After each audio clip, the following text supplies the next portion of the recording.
Welcome to this week's episode of Roadmap.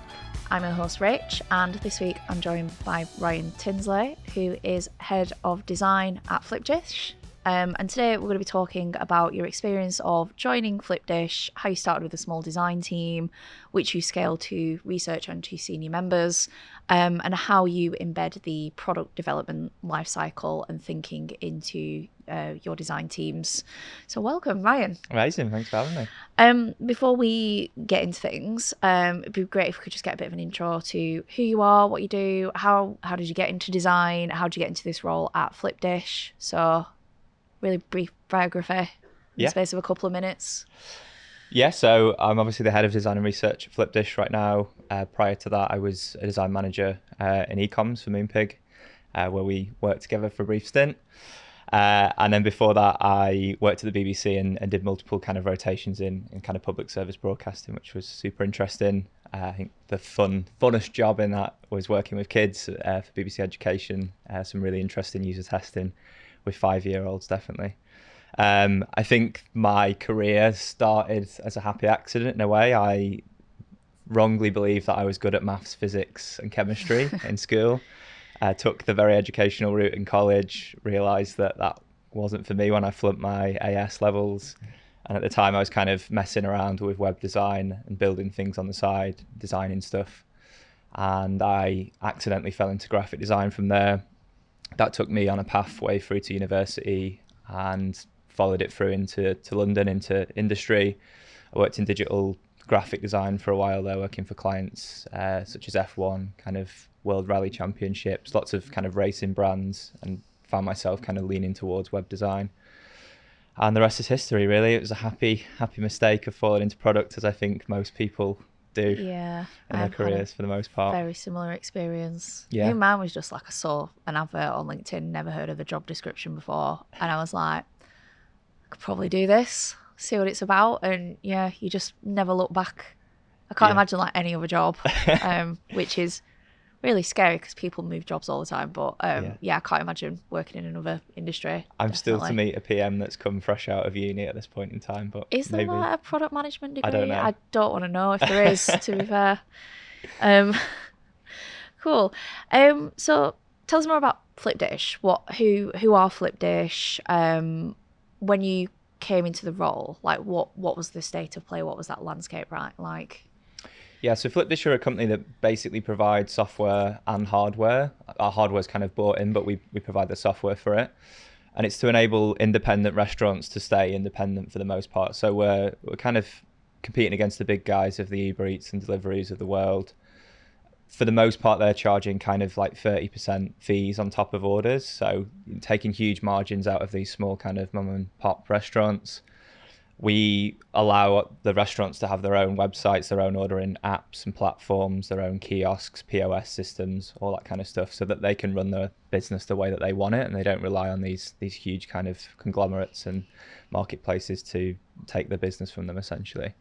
So I think it's a really interesting mission. They're obviously a unicorn at this point in time, so it's translating and it's working for some of their users. They're expanding pretty big at this point in time. And it's just a really delightful mission to kind of be involved in the journey that they're taking.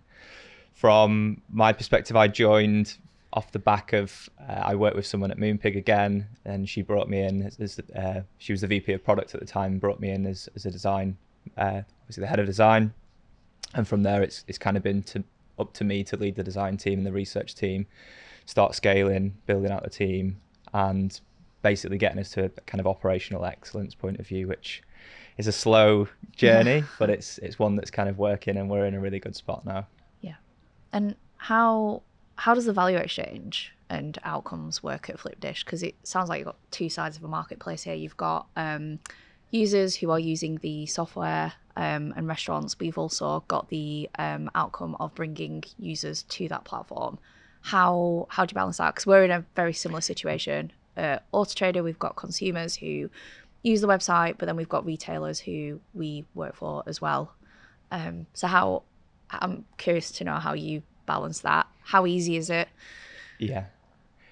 I think for the most part, it's not as complicated as I first imagined it would be, but I think it causes a lot of research challenges. So We have a client and a consumer. A client is obviously the restaurant or the service provider that buys our service.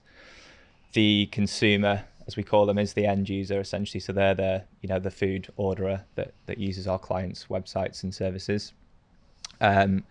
We split kind of our teams and squads in that value proposition. So we have client-facing services which are looking after our back-end tools. One of them is called the portal, which is a way to kind of set all your restaurant operations and manage your websites.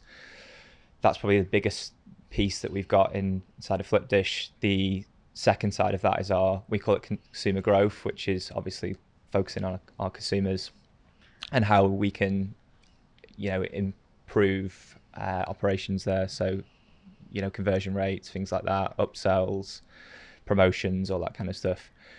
For the most part, I think our clients switched on to our consumers' needs. So it makes things a little bit easier in that sense, because our clients are kind of saying, our customer came in last week, they wanted this, or they said they had trouble with a website in this specific instance.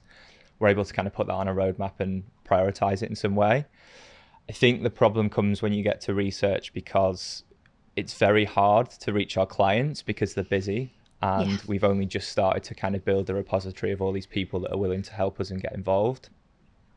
We also don't have any huge design research tools at this point in time, which we're starting to build out.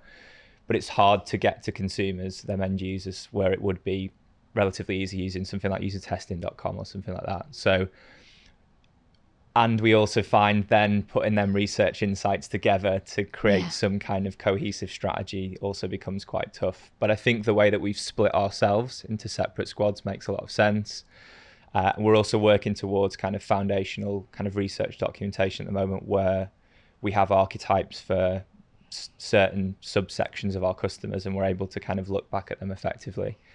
But to say it's easy would be lying. I think it's incredibly hard, especially from that research point of view, but I think it's definitely a problem that can be solved as well. And I know when we were discussing this episode, we were talking, so I guess the primary topic of today's episode is how you embed design to be part of the product development lifecycle. So we talk a lot in previous episodes, and it's certainly something that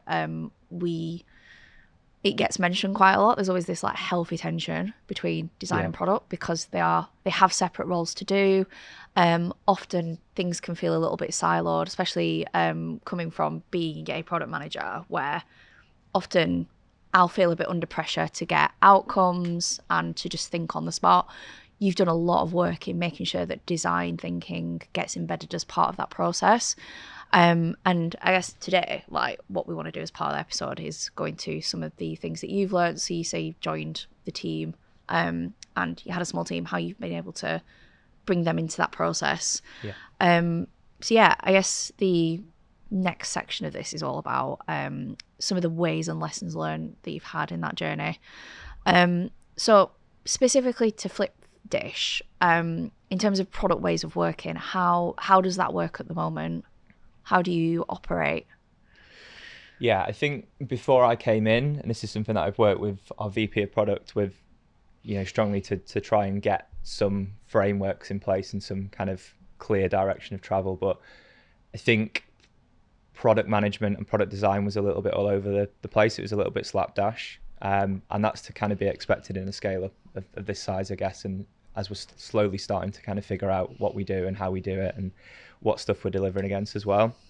But I think one of the key parts of that was delivering a kind of product operating model, basically outlining some steps that we take with some things that you can or can't use, some frameworks that you may decide to use, I guess, along the journey. So for instance, if you're in discovery, here's some things that you might decide to use. If you're making decisions, here's a decision making framework. If you're getting to the end and you're prioritizing things as well, here's a priority impact effort matrix, all that kind of stuff as well. So I think really just outlining the absolute basics of this is what product does, and this is how we follow the flow, and this is from a PM, an engineering point of view, and a design point of view. I think that helps set the stage for what we expect and what good looks like. I think it's then up to teams to interpret that however they want, as long as they're following the basic pathway. They can mix and match all these different techniques that we've given them and frameworks.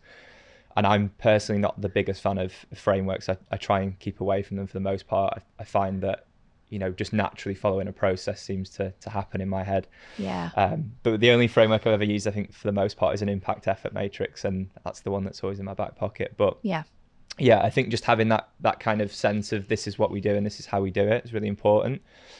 I think adding to that, a mission is really key for squads, and that's something that we've tried to integrate as well. So we've asked teams to come up with a mission. I think most design and product teams kind of ignore this because it feels a little bit like naff, for want of a better word without swearing, I think. But I think it's really key because it helps all stakeholders align on what the point of their work is and what they're reaching towards. And I always tell PMs and designers and EMs, like, a really successful mission statement gives you a reason to get out of bed in the morning. Yeah.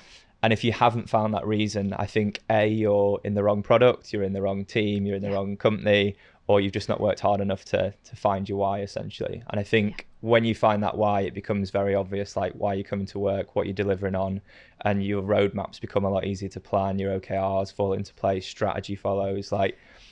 From what seems like a very naff thing, I think having a mission in place is absolutely key to squads, and aligning that to the kind of business, I guess. Yeah, we do that quite a lot here. We have opportunity trees. So there's always a goal at the top, and we do it for our products every day. And I think that makes complete sense because we need to invest that in ourselves to make the right decisions. So that completely makes sense. Also, from a framework perspective, I'm totally I try it, so especially Miro as well, because why does Miro have 500 templates for something? And you're just I don't actually know what I'm looking to get. I just know I have this problem. And often it just becomes a mishmash of different frameworks. And I think if you're good with frameworks, that makes sense. If you know what framework to pick and when to pick it, and that's the way that your brain works, that's great. But I think some of the best teams that I've worked in just use conversation as a framework. They work together to solve problems. They work together to define what they're going after. They look at the metrics together. Everyone's on the same page, and there doesn't need to be these millions of meetings and frameworks and organized workshops and all that kind of stuff. I think product can come really easily if you just go with the process and work with the people around you, and everyone's got that kind of mission to go after.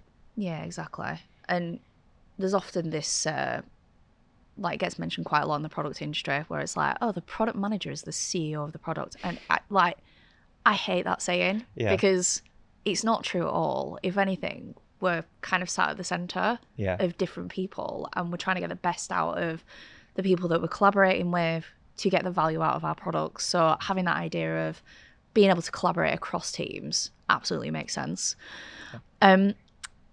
So in terms of, because you've mentioned you've set up a mission statement, you've got some principles in place. How did you embed that? Because I can't imagine it was just you decided one day, this is what we're going to do for the team. How did you get that change into the team and get that mentality and that ways of working fully embedded? What was the reaction as well? Did people agree? How? I'm not sure, actually. I think you probably need to ask the team this, but I think generally there's a sense that this has provided some clarity, and where before there kind of was none, and everyone was kind of like ducks, very calm on the surface, but kicking wildly under the surface and not really knowing what they're doing. So I think it's provided some sense of kind of calm. And I think the way we embedded it was me and the VP getting together. We talked about our product operating model. We brought that into the team slowly and surely, and we tried to demo it in terms of how this is working in real life, and the steps this team took to follow it versus the steps this team took, and just demoed it and rewarded that kind of behavior. We also focus heavily on OKRs now as well, so really driving home what the outcomes that we want to achieve. And again, coming back to that kind of PM product designer disconnect, I think product designers are really terrible at understanding metrics that they want to drive. And that's something that I've been really specific on, because product designers as a whole now are being hired on impact alone. So it doesn't just make sense for your job, it makes sense for your career that you need to be more metric driven, and you need to care about the things that the business cares about, or just generally the metrics that need to get moved. And I think that's why we're seeing this kind of, the product design role changing and being more kind of driven towards, we hear a lot of growth design coming out now, which is basically a product designer that knows the stuff about metrics, essentially, or data. Which should be part of the job anyway. Basically, yeah. And I think businesses have been really annoyed by the fact that the product designers aren't doing that and have now just decided to hire for it rather than train for it, which is probably lazy on their behalf, but at the same time, designers should have been doing it for a while. Yeah. But coming back to OKRs, I think we've embedded a clear OKR process that we go through as a team all together in a room for a full day. And that's every 6 months. We have catch-ups, between that as well. And we all get together in a room and talk about the kind of challenges we're facing, the progress that we've made, etc. Yeah. Loads of stand-ups and, the general stuff that you'd expect from high-performing product teams. But yeah, it's been a really easy rollout for the most part. I think people are starting to get on board. I think there's still bits where, operating models aren't being followed and, there's issues here and there, and OKRs are being totally rewritten mid-cycle, which is fine to a degree, as long as we've established that it wasn't working and the working's there. But I think everyone has just generally got on board. They've worked really hard to kind of work on this process, and slowly but surely I think we're getting to a point in time where I think this product team's becoming really strong and really effective, essentially. Yeah. And I guess going back to OKR process specifically, because I know historically how hard OKR planning can be. It is very much a Marmite thing. I mention OKRs to people and they either look disgusted at me, or they'll just oh, these are amazing. So I do appreciate it's one that is either super controversial or people love it, and I think as well people just struggle to use it properly as well. Yeah. How does that work at Flipdish in terms of planning and collaboration? Is it that design should feel empowered to work with product managers, or is it vice versa? How do you get both areas collaborating on that? Especially because, again, from a product perspective, a lot of the time you feel like you've got that pressure on yourself to be that vision, to be that objective and outcome for the quarter or for the half. And sometimes it can feel quite isolating, or you're protecting a lot of people around you from that. Yeah. How do you ensure that accountability? How do you build that bridge for them to be part of that planning? Yeah, I think it's an interesting one, and there's so many questions in this alone. I think we've probably got a few follow-ups, but I think essentially OKRs in my book should be the team getting together. So the team should get together initially to focus on what their mission is and the things that they're going after. And I think as a result of that, there's lots of kind of user understanding that comes from it. There's bits of strategy that start, coming out of it as well. And I think the OKRs for the most part should be quite abundantly clear once you've got your mission. So for instance, if your mission is to, sell more stuff, which is a very uninspiring mission, but if it is, then it's very clear what your objectives might be from that. So you may be looking at conversion rate, you may be looking at upsell, all these types of metrics, and you obviously need to then have an objective that's somewhat interesting around that goal and where you want to get to. Yeah. Your key results are then obviously just outlining their metrics, and your initiatives obviously lie down.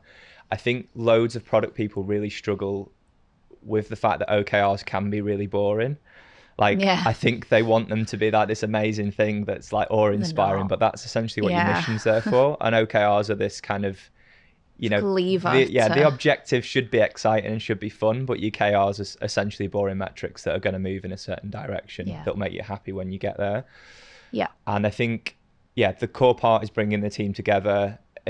When the PM goes off on this kind of solo journey, I think you get these very strange OKRs that, they want to prove themselves and they want to come out with this really nice OKR. But I think for the most part, they should feel fairly boring, fairly this is what we're going to hit. Yeah. And I think the way of integrating it is essentially just encouraging, from my point of view, encouraging designers to push back on certain things, to be involved in the conversation. We have this kind of review every 6 months of our OKRs as a group so that everyone can agree or disagree. And you often find these overlaps between different teams as well, where you can say, you know, is this my OKR? Is that their OKR? Should we focus on this together as a joint? Yeah. And again, I think it just comes back to conversations. Like, product teams are really bad still in this day and age at just having basic conversations and like being able to communicate. And I think you don't need a lot of frameworks. You don't need to add a lot of complexity into a process. It's just a case of having great conversations and being together as a core team, as a free amigos more often. So that would be my take on OKRs. But generally, I think most people don't know how to do great OKRs, and as a result, they move away from them. And actually, when you break them down, they're incredibly simple. I think it just takes practice and getting them wrong many times. And we do it from a product design point of view as well. Like, my product designers have their own personal OKRs, have a squad OKR, and have a business OKR as well. So we kind of split it into different levels. But that process alone takes a good 5 weeks of honing them, because we tend to find that the first and second and third drafts aren't that great. Yeah, especially when you get down to like even just like really petty things, like, you know, when you take into review and it's like, oh, this isn't worded right. And it's like, I don't know how to word this in another way. And there's always that temptation that it just turns into delivery as well. So like, is it outputs over outcomes, which often they become as well. And then you get super restrictive. We see a lot of outputs over outcomes, I think. So tempting to do that. I've definitely fallen foul of that in the past. I think I'm not a big believer in AI at this point of view. Like, my mind's slowly being changed I towards just using did AI. think of like, I wonder if ChatGPT could just like turn something into an outcome. It is very good at suggesting some OKR kind of metrics and that kind of stuff. And I think you then hone that into, and I always suggest to my designers that they use that as a tool to get better OKRs, essentially. Especially now we've got like Copilot as well, because you do not need to be Shakespeare or the most literary genius ever. You just need to get your point across and then problem solve and go where the priorities are elsewhere. So even though I do agree with you, like, AI is quite a scary concept, and I'm intrigued to see how that's going to grow out. But it does have its benefits. 100%.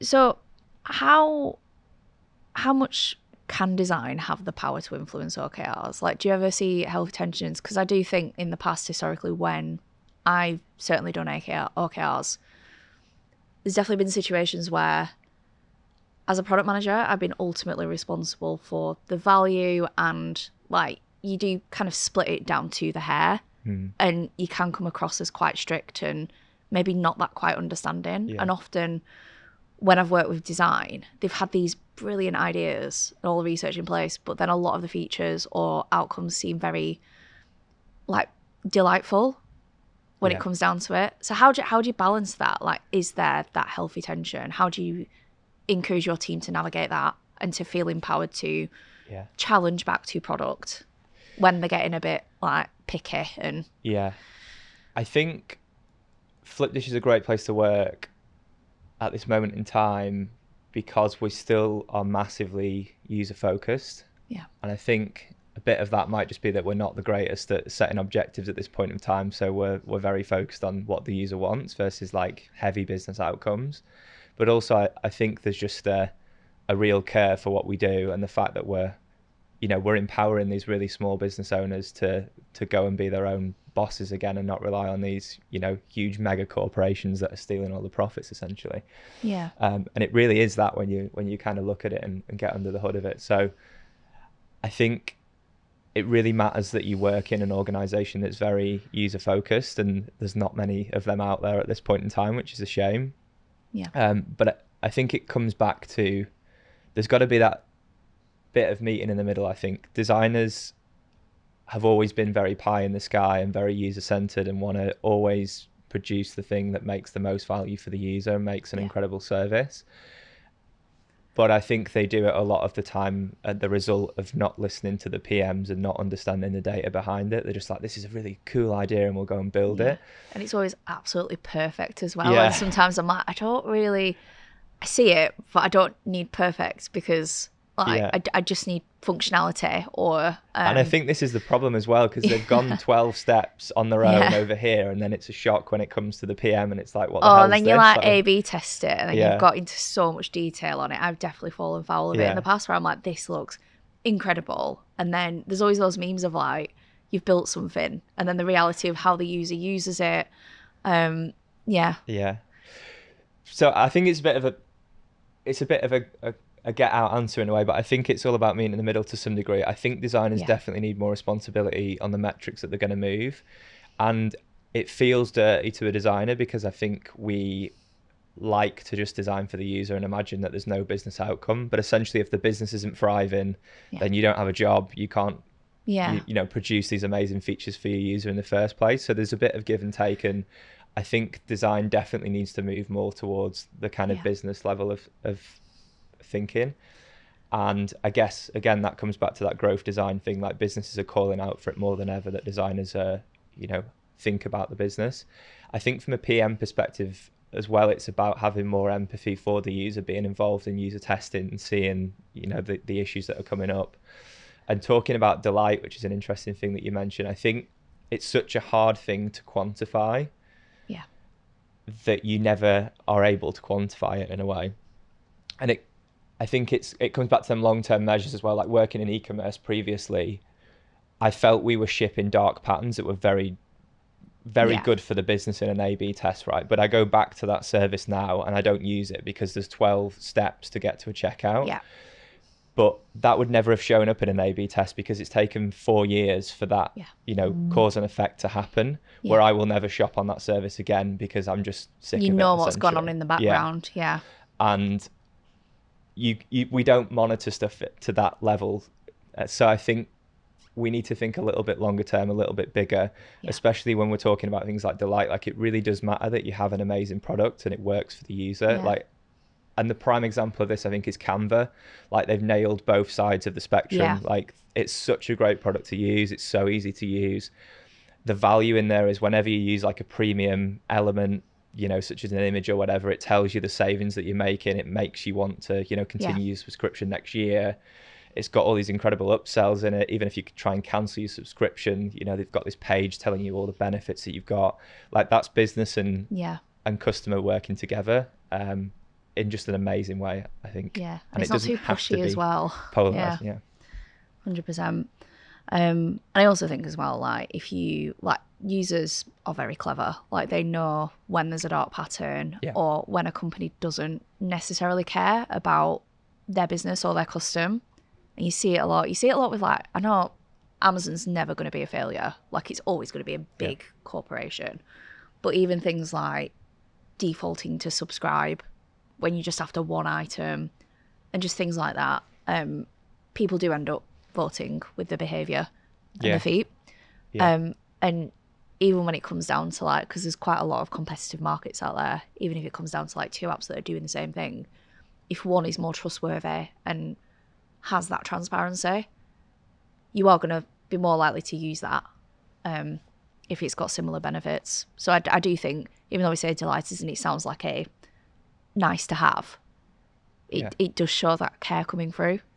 Yeah, absolutely. And like, I think the frustrating thing for a designer is they are always the features that don't make it into a roadmap. Like, that small animation that's going to take an extra 2 days or something to build is always the piece that kind of gets missed out. And I think that's why designers sometimes lose the soul and wage war on the business, because they're always like, well, you've gone with the Just business objectives and you've ignored my thing over here, and I've produced all this work and done all this research, and I can see the frustration. But I think there needs to be obviously that give and take, and how you do that, again, I'm going to sound like a broken record, but I think it's conversation. I think it's bringing people together, making them trade-offs, and moving outside the framework sometimes, and just having that human element to it. Like, this is the right thing to do, and we're going to do it, essentially.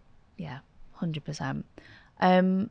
You've also mentioned, because you head up design research as well, how does research feed into that as well? Because I often find research can be like one of the most valuable teams that you have in a business, but often they sit in insight teams or analytics, how do you make sure that they're also part of that and they're not just a service for product managers, which often that is the trap that you kind of fall into. Especially as a PM, like I have a million ideas and I know that I need to kind of rein it in and make sure that I'm involving, I want to say like my amigos as part of that. Because, we are a partnership. So how do you make sure that they're part of that as well? I think I'm a huge advocate of research, but I'm not an advocate for doing research for research's sake. And I think there's still a lot of that practice. It's starting to dry up a little bit, but it still happens where every kind of bit of UI gets tested and all that kind of stuff. And fundamentally, even designers testing that, I think we've designed enough UI patterns in the world now that we kind of know what works just by looking at competitors and, we are making some assumptions to a degree, don't get me wrong, but we can look at the usage after it's shipped and understand that there's problems. There's some great tools out there where you can actually see live recordings of sites in use and understand that there's any usability issues. So I think for the most part, I always try and push general research to designers and provide value. The smaller bits of value should be driven by designers. I think research should be focused on real fundamental bits of research that really kind of drive a groundswell for the business. So we've obviously got a researcher of one right now, research team of one. One of the first things that they've started working on and producing is archetypes. So archetypes are essentially personas, but they focus on journeys instead of random people with lovely Shutterstock photos on them. So an archetype could be, I could be on 5 different archetypes at 5 different points in my week, for instance, if I'm ordering food. And we really dig down into the data there. We understand, the types of journeys that are happening, the amounts of journeys that are represented in this archetype.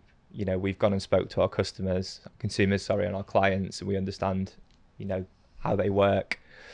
And, we've put together this amazing tool of archetypes now. So that can be used across marketing. It can be used across design. It can be used across the entire business, and it's bringing data into it. So it's fully collaborative across the organization. And it's a really big piece of research that really matters to everyone. I think that's the role of research, and that's where you should be pushing research teams to go to, so that the whole business can see the value of hiring this one person that then leads to 2, then leads to 3. I think research starts to lose its value when it becomes that kind of, can you go and look at this for me, or can you go and validate if this is a thing or not? I think there's some cases to do that, especially when you're launching like really big new features, or you're delving into new areas, or you're going after a new subset of clients that was never there before. But prior to that, I think research loses its value because of the way it's been used in the past, and it ends up just doing these really like pitty little, can you go and look at this UI for me and tell me if it's any good and give me some feedback, and like that isn't the role of research for me. Like if you're going to hire someone and pay them all that money, you need to be getting value for what they're doing. So that's one of the things that we've invested heavily in research. 100%. I always find that for me in my role, I always start with the questions. So again, this is definitely something that I might have leaned into in the past. I'll have one clear way of doing research, and it's not often the right way. So I think challenging yourself and understanding, okay, what point am I trying to prove, or how do I validate that this is the right trajectory? So I'll always kind of sit with a researcher and be like, look, this is what I'm thinking about. And again, it comes back to that conversation. Just sitting down with somebody saying, I've got all these questions. How do we validate that? Like, what is the best route of doing it without it compromising capacity? Because I appreciate, like, in a lot of businesses, capacity is so limited. Without falling victim to, let's just put that on user testing. And like all they're going to do is you're going to get 5 participants that are like, this works. Cool. Or they'll tell you what you want to know as well a lot of the time. The professional user testers on usertesting.com, and that's why I fundamentally don't use it. Like, not to diss the folks there, but I don't think it's a useful platform. It shouldn't be used for everything, definitely not. I often get, I feel like I get told what they want me to hear as well. And I'm like, oh God, just be a bit more brutal, because in reality this is going to go into an A/B test, there's going to be real life users, like, please tell me. And often just remotely asking somebody that question, you're not going to get the best qual out of it. And again, it comes to just seeing real life things.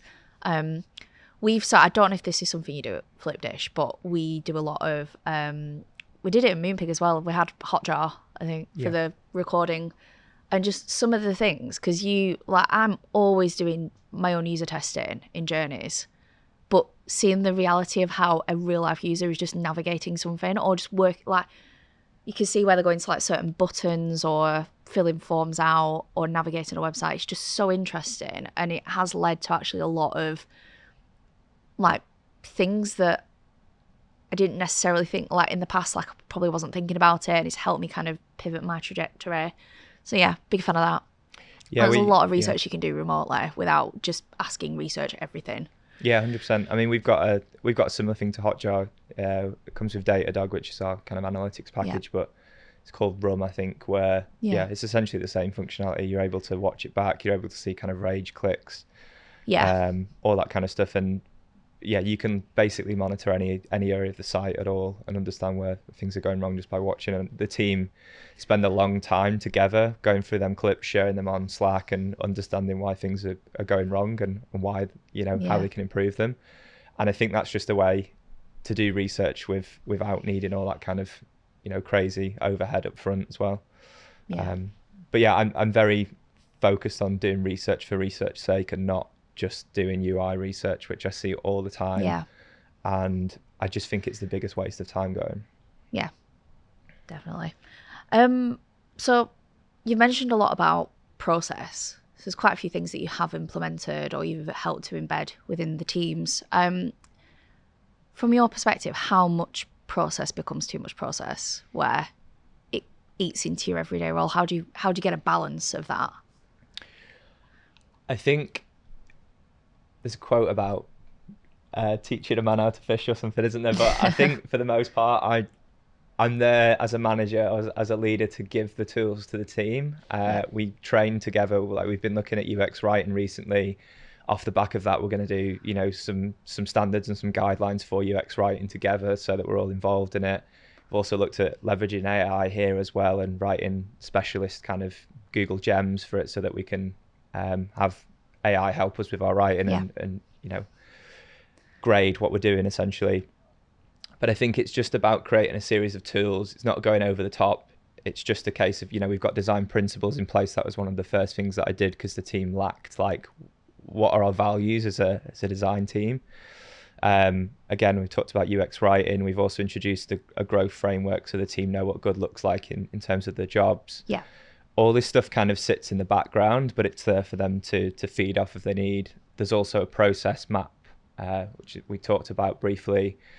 I've also produced countless frameworks that exist across every stage of the double diamond process. So if you need a Miro board for something, you can literally just go steal the Miro board, copy it, and do a workshop or whatever. Yeah. But I'm not a big fan of like being on people and you should follow this process to the book and then do this and then do that, because I just think that obviously takes the joy and the soul out of the job. Yeah. And I think in some cases, like we see this lovely double diamond that designers, pray to the almighty double diamond.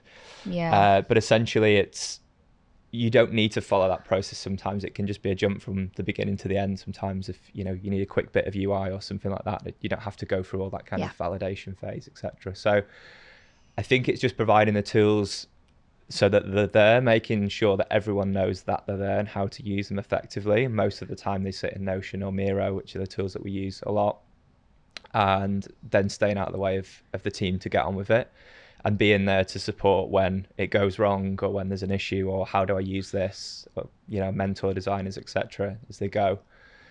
So that's my approach to process, really. I don't like process. I don't really like frameworks, but no, I have them ready for the team if they get stuck, essentially. Yeah.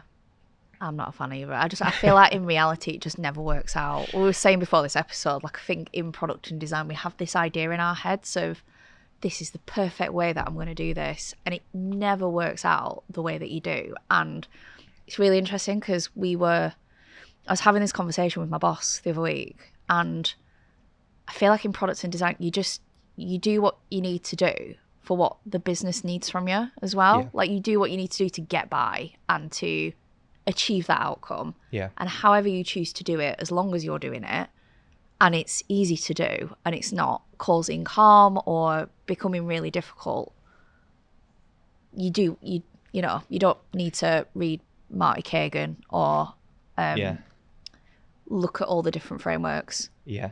Because that's where it's like, this is why there'd never be a university degree for product managers. There might be, actually. Probably is. I think for the most part, it's common sense. Like it's going it's with in your gut head. instinct and making decisions based off the information that you've got. And I think lots of people make product a lot harder than it needs to be, but they're also the people that are selling the books in most cases. It's all theory. So I would steer clear of that, and I would do what you think's right and what's in your gut for the most part. And I think generally most people tend to head in the right direction if they think it's the right thing to go after. I think you're always going to get a bit of challenge here, there. But most teams will kind of gravitate towards the same solution. And I think that's validation sometimes that you know, what you were thinking was also what that person's thinking, and it's probably, in some kind of direction that might have some impact. Yeah, exactly. And that's why it's so important to have conversations with people rather than being siloed. Exactly. Brilliant. Well, that brings us to the end of this episode. It's been great to chat. And I'm really excited to see some of the things that Flipdish are doing in the future as well. Exciting times. Awesome. And that is it for this week. Thank you. Thanks for having me. Brilliant. So don't forget to like, rate and subscribe wherever you get your podcasts, and we will see you next week. Bye. Bye.